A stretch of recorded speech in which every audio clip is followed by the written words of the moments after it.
तथागत भगवान गौतम त्यांचा धम्म संग याती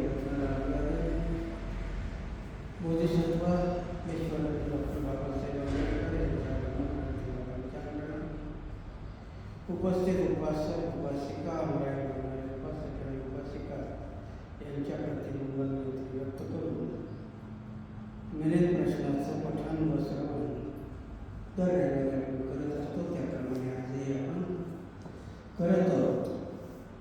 मागच्या वेळेस आपण प्रश्न बघितला होता, भगवान बुद्धाला बोधी प्राप्त झाली आणि भगवान बुद्धाच्या पुढे प्रश्न पडला की हा एवढा सूक्ष्म धर्म मी कोणाला सांगावा, हा समजेल का? आणि भगवान बुद्ध 7 आठवड्या बोधगयामध्येच त्या निर्वाणाचा आनंद घेत थांबलेले आहे.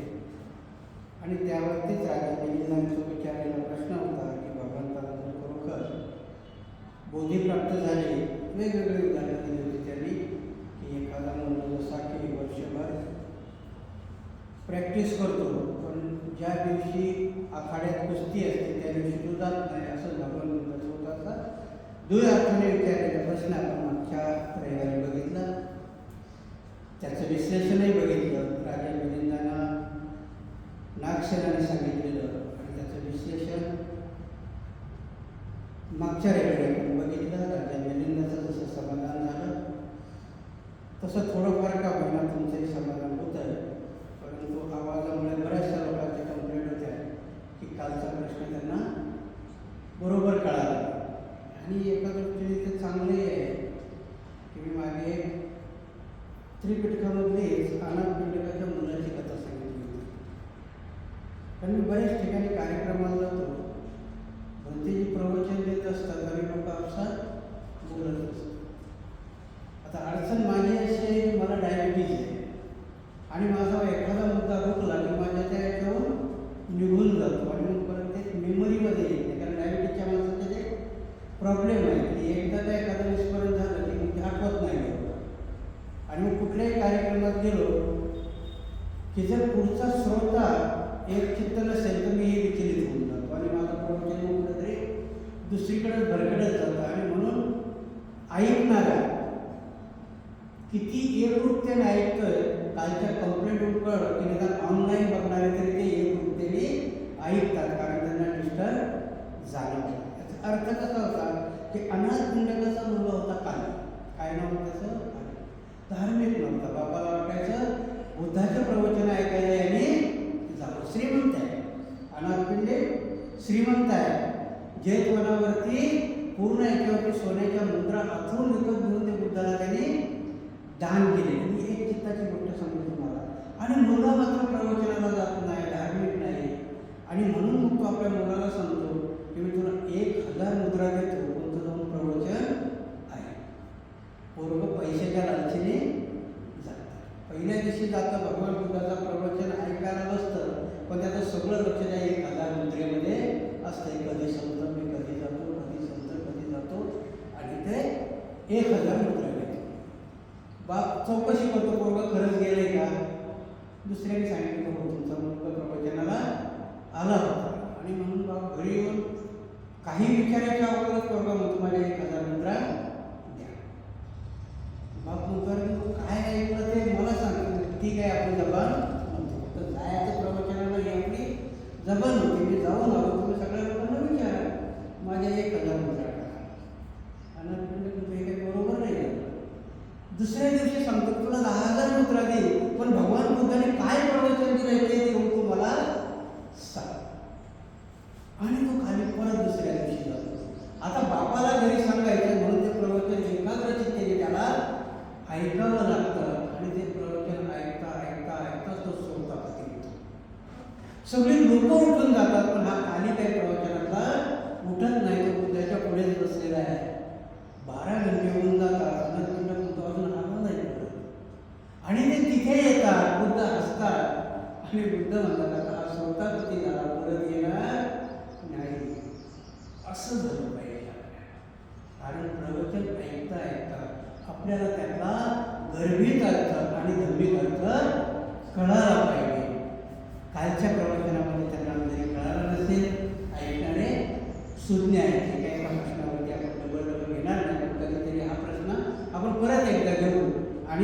आजच्या पुढच्या प्रश्नाला आपण सुरुवात करू. आजचा प्रश्न आहे की भगवान बुद्धाला गुरु नाही.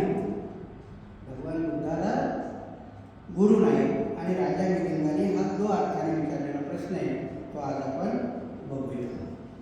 भंते नागसेन भगवंताने स्वतः सांगितले आहे की नसे आचार्य कोणी मज इथे न मद समयुजा नरदेवे व्यापीला गोवरिया मम तुल्य पाही करण्या.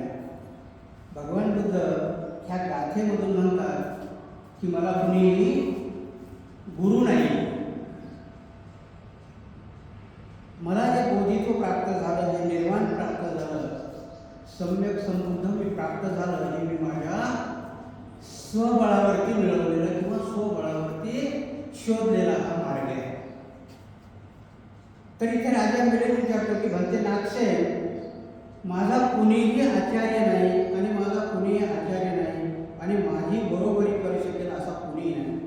देवता आणि मनुष्याचा या समस्त पृथ्वीतलावर माझ्याची तुलना होईल असा कुणीही नाही.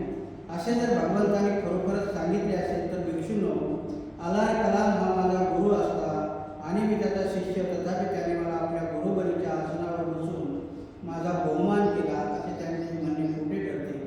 आणि यथार्थ अलार कलाम हा माझा गुरु होता इत्यादी बरोबर सांगितले असेल तर माझा कुणी आचार्य किंवा गुरु नाही इत्यादी त्याने सांगितलेले होते खोटे ठरते. हे सुद्धा एक न उलगडणारे कोडे आहे. कृपा करून आपण त्याची उकल करून सांगा. महाराज वरील दोन्ही वचने भगवंताचीच असून ती अगदी बरोबर आहे. इथे दोन आपण ह्या परस्पर गोष्टी लक्षात घेतल्या पाहिजे. दोन दोन ठिकाणी वापरलेले हे प्रश्न आहेत. भगवान बुद्ध कधी म्हणतात की मला गुरु नाही आहे म्हणून? ज्यावेळेस भगवान बुद्धाला वैशाख पौर्णिमेला बोधित्व प्राप्त होतं आणि मी जसं आता सांगितलं मागच्या प्रश्नामध्ये की तो कोणाला धर्म सांगावा की न सांगावा अशा पेचत असताना बुद्ध 6 आठवडे त्या बोधिगयेमध्ये बसलेले आहेत आणि त्याच्या चित्तामध्ये नंतर येतं की ते त्याच्या दिव्य चक्षुनी बघतात आणि ते पंचवर्गीय भिक्षू सत्तीपण मनामध्ये आहे त्याचं त्यांचं ध्यानात येतं. कारण अलार कलाम हे सगळे गेलेले असतात आणि मग दुसरे त्या वनामध्ये त्यांना धम्म सांगण्याकरता निघतात. तेव्हा रस्त्यामध्ये त्यांना एक गृहस्थ भेटतो आणि यांची मुद्रा बघून यांचं तेज बघून त्याला प्रश्न पडतो की हा कोण मनुष्य आहे, एवढं तेज आहे याच्या अंगावर. तो प्रश्न विचारतो त्यांना की आपले गुरु कोण आहे? तेव्हा भगवान बुद्ध म्हणतात की मला कुणी गुरु नाही. मला ह्या जगात कुणी गुरु तर नाहीच आहे पण माझ्या समतुल्य ह्या जगामध्ये कुणी नाही. कारण आजपर्यंत भगवान बुद्धाच्या समतुल्य तेव्हाही नव्हता आणि आजही समतुल्य कुणी नाही. आता याचा अर्थ कसा आहे? तेव्हाही कुणी नव्हता आजपर्यंत नाही. पण त्याच्या अगोदर नव्हते का? तर होते. कारण 27 बुद्ध अगोदर होऊन गेलेले आणि म्हणून भगवान बुद्ध म्हणतात की आज माझ्या समतुल्य कुणी नाही आणि मला कुणी गुरु नाही. हे कोणाला म्हटलंय की जेव्हा बोधित्व प्राप्त झाल्यानंतर म्हटलं. आणि ह्याच प्रश्नावरती राजा प्रश्न विचारतात की कुठलं तरी एक वाक्य खोटं असलं पाहिजे. कारण एका ठिकाणी भगवंत म्हणतात की मी 5 गुरुची विद्या घेतली पण माझं समाधान झालं नाही. म्हणजे त्यांना गुरु होते. तर मग कुठलं ना कुठलं तरी एक वाक्य खोटं असलं पाहिजे. एक तर त्यांना बुद्धी प्राप्त झाली नाही किंवा त्यांना गुरु असला पाहिजे. याच्यावरती भंते नागसेन उत्तर देतात की महाराज वरील दोन्ही वचने भगवंताचीच असून ती अगदी बरोबर आहे. परंतु पहिल्या वचनात त्यांनी सांगितलेली घटना बुद्ध व्हायच्या पूर्वीची असून त्यावेळी ते सम्यक संबुद्ध झाले नव्हते. तेव्हा ते केवळ बोधिसत्व होते. त्यावेळी अलार कलाम गुरु होता असे सांगितले. महाराज सम्यक संबुद्ध होण्यापूर्वी जेव्हा केवळ ते बोधिसत्व होते त्यावेळी त्यांना 5 गुरु होऊन गेले. त्यांच्याजवळ शिकण्यासाठी बोधिसत्वाने काही काळ घालवला होता.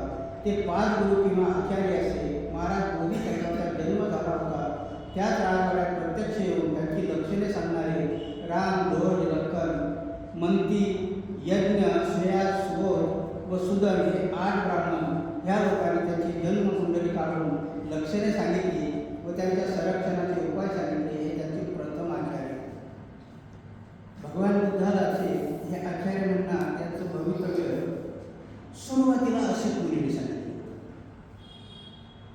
हिमालयामध्ये असेच मुनी होते आणि जन्म झाल्यावर तेही परचित्तगामी होते. त्यांना कळलं की भगवान बुद्धाचा जन्म झालेला आहे.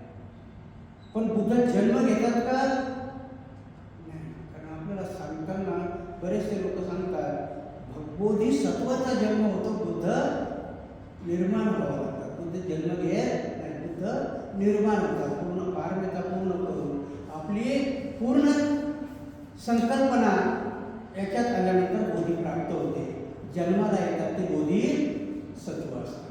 आणि म्हणून हे जन्माला आल्यानंतर पहिले अशीच मुनी आले, राजवाड्याच्या बाहेर उभे राहतात, सिद्धोधनाला सांगतात की मला बाळाला बघायचं आहे. आणि सिद्धोधनाला ज्या वेळेस ते बाळ जन्माला येतं त्यावेळेस 8 मुनींनी 8 ब्राह्मणांनी त्यावेळेचं ज्योतिष म्हणजे काय परत तुमचे कान टाकतात. कारण आता तर ज्योतिषाचा आहे खराब बाबा तुमच्या डोळ्यात पडायचं.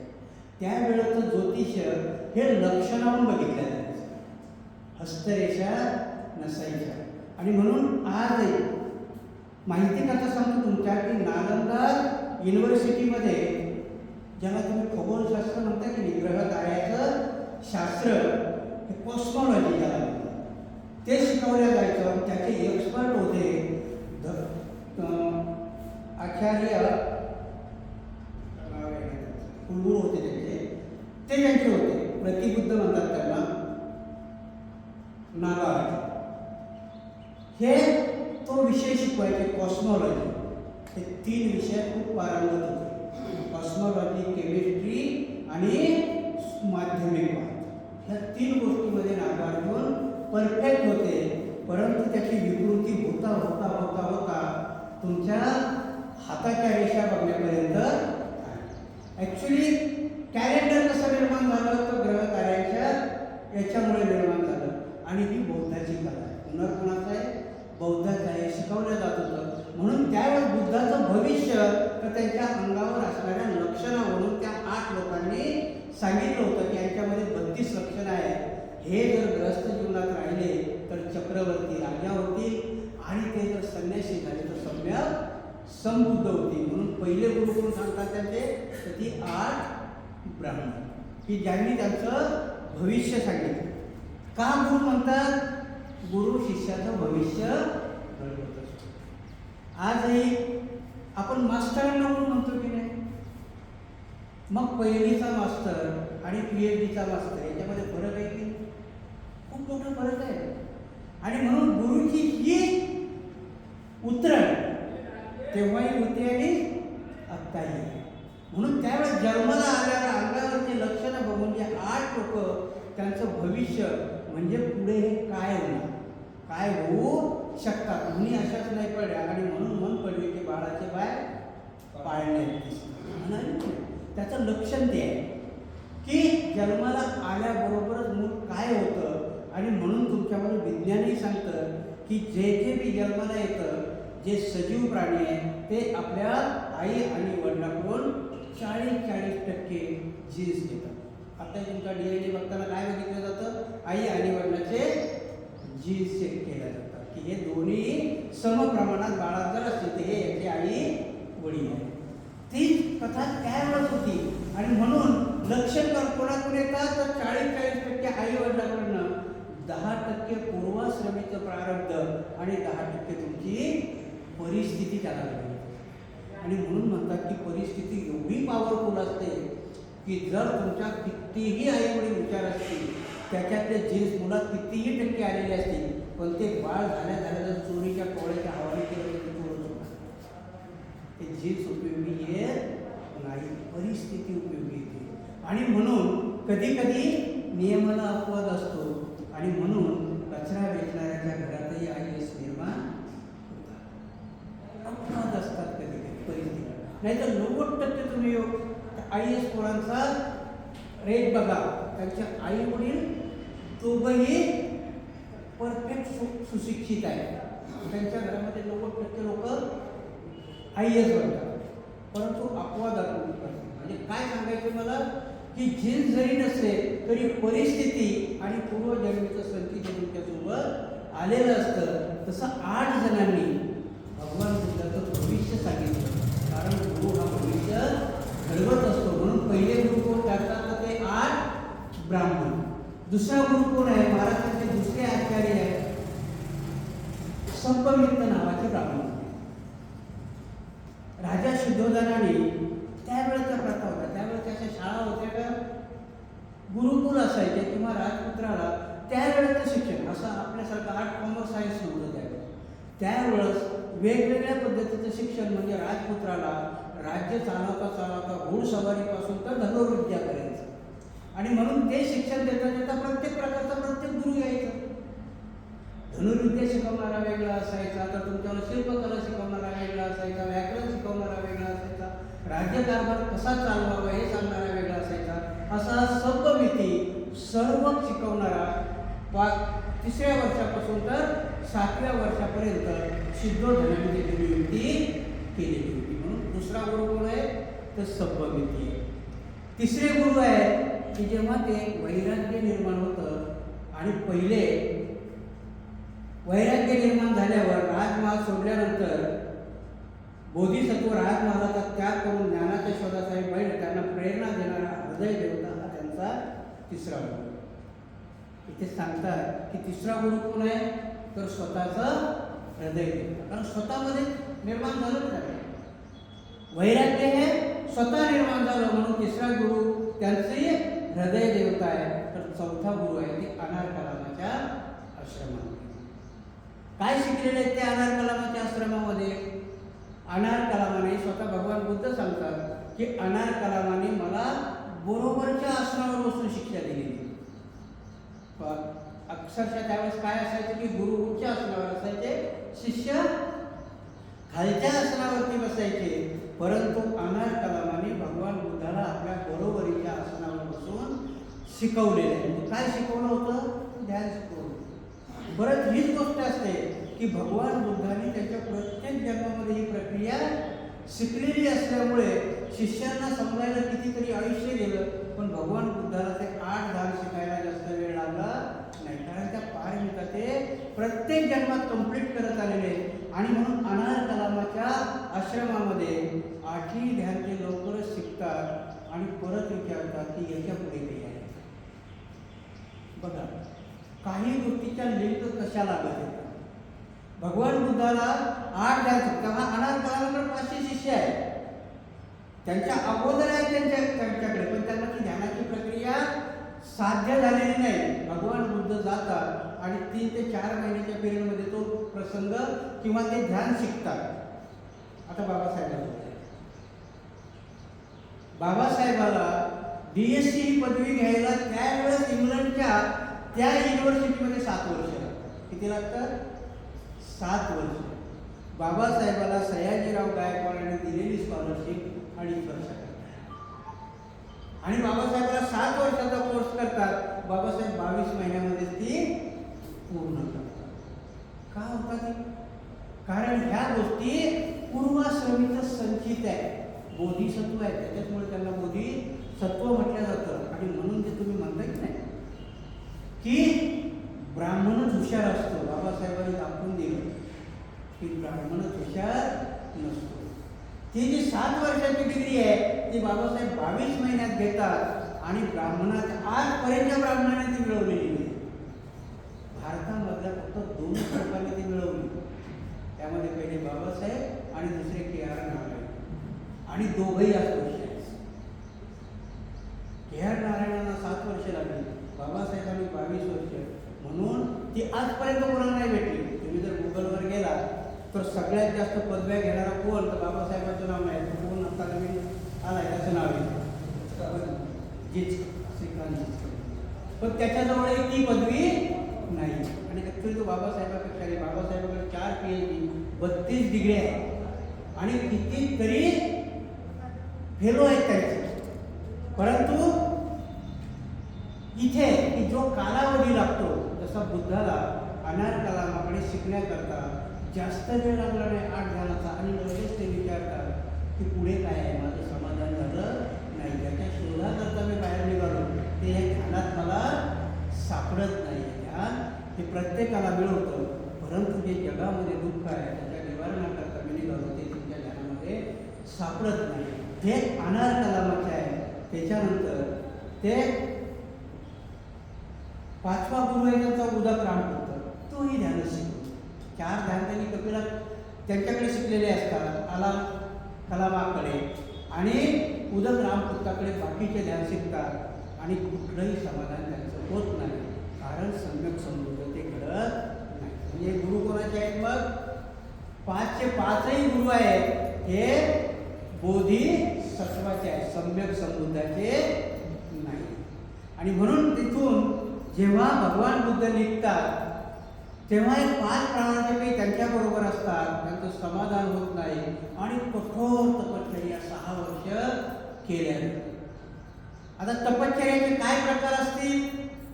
तर तपश्चर्या करताना कुठल्या ना कुठल्या दैवताला आपल्या डोळ्यासमोर ठेवायचं. त्यावेळेचे दैवत असतील, त्यावेळेच्या कुठले तरी विधी असतील, होम असेल, हवन असेल, आणि त्यावेळेच्या ज्या मान्यता असतील. काय मान्यता होत्या? की शरीराला त्रास देणे. मग कधी 6 महिने भोजन नाही करायचं, 6 महिने नदीच्या पाण्यामध्ये उभं राहायचं, 6 महिने एका पायावर उभं राहून जप करायचे. अशा सर्व क्रिया केल्या तरीही बुद्धाचं समाधान होत नाही. आणि मग शेवटी ते करतात की शरीराला त्रास देऊन काहीही मिळणार नाही, आणि त्या रात्री मात्र ते सुजाताच्या हातची खीर घेतात आणि पंचवर्गीय भिक्खू त्यांना त्या बहिष्कार करून निघून जातात की गौतम भ्रष्ट. काय क्रिया ही बघा, तोच प्रसंग त्यांनी ऍक्च्युली महाभारतामध्ये घेतलेला, पण त्याला विकृत करून घेतला. एकलव्याची कथा. काय कथा आहे? भगवान बुद्धाने प्रत्येक गुरुकडे गेला, गुरुजवळ काही सापडलं नाही. एकलव्यही द्रोणाचार्याकडे जातो, विद्या मागतो, त्याची केलेली विकृती आहे. जर तुम्हाला नीट समजून घ्यायचं असेल तर भगवान बुद्धाला विद्या गुरुकडे गेल्यानंतर त्यांनी त्यांच्याजवळ होती ती दिली, पण बुद्धाचं समाधान झालं नाही, कारण ते बुद्धाजवळ ऑलरेडी होतं. तीच कथा त्यांना रंगवून सांगायची, म्हणून महाभारतामध्ये एकलव्याची कथा घातली आणि तो जातो. भगवान बुद्धाची कथा आहे, गुरु सोडले आणि भगवान बुद्ध स्वतः बोधिवृक्षाखाली बसले. आता गुरुची गरज नाही. त्यांनी मात्र त्या द्रोणाचार्याचा पुतळा उभा करायला लागला, आणि त्या पुतळ्याच्या पुढे तो विद्या संपादन करतोय. भगवान बुद्ध पिंपळाच्या खाली ध्यान धारणा करतात आणि त्यांना ती साध्य होते. एकलव्यालाही साध्य होते, परंतु ती काल्पनिक पद्धती. त्यांनी बुद्धाला सुपरसीड करण्याकरता ती महाभारतात आणलेली कथा आहे. बुद्ध तिथे जेव्हा त्यांना बोधित्व प्राप्त होतं तेव्हा मात्र मग ती विद्या मी सांगावी की न सांगावी, मागच्याच प्रश्नामध्ये आपण बघितलं की सांगावी की न सांगावी हा त्यांच्या मनामध्ये संभ्रम निर्माण तो होतो. परंतु शेवटचं उत्तर दिलेले नागसेनाने की सत्तावीस बुद्धांनी जोपर्यंत सब्रह्म्या विनंती करत नाही तोपर्यंत बुद्ध आपलं बोधित्व सांगत. का सांगत नाही? आमच्या डोक्यावर जाण्याची प्रक्रिया आहे. आपण आजपर्यंत बाबासाहेबांनाच का बाप मानतो? कारण त्याच्या अगोदरची सटवाई, मसुबा, मेरुंबा, खंडोबा, विंडोबा सगळे कुजून झाल्यानंतर आमची गुलामी गेली नव्हती. एक बोधिसत्व आले, त्यांनी अनारी आमच्या बापदाद्याच्या मनामध्ये काय संजीवनी भरली माहिती नाही. कसलंही शस्त्र चालवायची ताकद नाही, बुद्धी नाही, काही नाही, पण मात्र महाडच्या 14 कड्याला पाण्याला आग लावण्याचं जे रसायन असतं ते आमचे बापदादे बनत आहे. कोणामुळे? बाबासाहेबांमुळे. आणि म्हणून जोपर्यंत बाबासाहेबांनी आमचा स्वाभिमान सांगितला नाही तोपर्यंत आम्ही खंडोबा खंडोबा सोडले नव्हते. तसंच आहे का? कारण त्याच्यापेक्षा सुपिरियर बाबासाहेब वाटले आमच्या बापदाद्यांना. तसंच भगवान बुद्धही म्हणतात की त्यावेळेची प्रजा, त्यावेळेची लोक होम हवन करून कोणाला प्रसन्न करायचे प्रयत्न करत होते? ब्रह्मदेव. वाचलं असेल ना तुम्ही, ब्रह्मदेव प्रसन्न झाले वरदान. त्यावेळेच्या संकल्पना होत्या आणि त्या संकल्पना ती माणसं बुद्धाला शरण आली तेव्हा प्रजेच्या लक्षात आलं की ज्याला आम्ही आजपर्यंत सुपिरियर समजत होतो तो बुद्धाला शरण जातो. त्याचा उदाहरण त्रिपिटकामध्येच आहे. गया कश्यप आणि त्याचे 2 बंधू हे सगळेजण जेव्हा बुद्धाचे शिष्य होतात आणि एका धम्म परिषदेमध्ये बसलेले असतात तेव्हा लोकांना प्रश्न पडतोय कोण कोणाचा गुरु आहे. गया कश्यप गौतमाचा गुरु आहे की गौतम गया कश्यपाचा गुरु आहे? विचार करा. म्हणजे त्यावेळेची ती माणसं किती हुशार आहेत. बुद्धाच्या चुडीची असते ना तेव्हा त्यांना भ्रम पडला असेल आणि हा भ्रम त्या गया कश्यपाच्या लक्षात येतो आणि म्हणून तो उठून बुद्धाला वंदन करतो. तेव्हा लोकांच्या लक्षात येतं की भगवान बुद्ध याचे गुरु आहे. तशाच प्रकारचं जोपर्यंत सहपती ब्राह्मण बुद्धाला विनंती करत नाही की नाही तुम्ही हा धम्म लोकांना सांगितला पाहिजे कारण ऐकण्याच्या मनस्थितीतले लोक अजून आहेत. त्याच पद्धतीने प्रत्येक गोष्टीचा गुरु होणं हे सगळ्यांना साध्य होत. आजही आपण म्हणतात की विश्वगुरु ही संकल्पना तुम्ही बरेच वेळेस ऐकत असतात. कोणी कोणी हेडीसपणाने त्या नरेंद्र मोदीला म्हणतात विश्व म्हणतात ते विश्वगुरु होणार. विश्वगुरु ही संकल्पना काय आहे? ही संकल्पना भगवान बुद्धाला दिली. कारण विश्वगुरु त्या गुरुला असं एकही ज्ञान नाही किंवा असा एकही प्रश्न नाही की तो त्या माणसाला माहिती नाही. भगवान बुद्धाला म्हणून सर्वज्ञ म्हणतात. भगवान बुद्धाला काय म्हणतात? सर्वज्ञ. की भगवान बुद्धाला ह्या जगाच्या पाठीवर असणाऱ्या प्रश्नाचा प्रत्येक प्रश्नाचं ज्ञान आणि म्हणून त्यांना सर्वज्ञ म्हटलं जातं आणि सर्वज्ञ माणूसच विश्वगुरु बनतो. आता आपण जर बघितलं तर आताही आपल्या गुरुच्या व्याख्या काय आहेत? टॉपला जाऊन आताच्या याच्यामध्ये PhD हा तुमच्यावाला शेवटचा विषय. PhDचा अर्थ काय? तर शेवटी तिथेच फिलॉसॉफीमध्ये येतो ना. मग ते तुमच्यावाला विज्ञानाचं म्हणजे एखादं बायोलॉजी असेल केमिस्ट्री असेल काही असेल विज्ञान परंतु त्याची PhD तिचा अर्थ आहे डॉक्टरेट ऑफ फिलॉसॉफी. त्या विषयाची फिलॉसॉफी म्हणजेच अध्यात्म. शेवटचा पर्याय काय? फिलॉसॉफी. आणि ती फिलॉसॉफी सगळ्या विषयाचा एक आहे का? शक्यच नाही ना. सगळ्या विषयाचा एक नाही. म्हणून इकॉनॉमिक्सची PhD वेगळी, कॉम्प्युटरची वेगळी, इन्फॉर्मेशन टेक्नॉलॉजीची वेगळी. प्रत्येक गोष्टीचा गुरुही वेगळा आहे. परंतु विश्वगुरु व्हायला भगवान बुद्धाला या सगळ्या गोष्टीचं ज्ञान आहे. आणि म्हणून आता जर तुम्ही विचार केला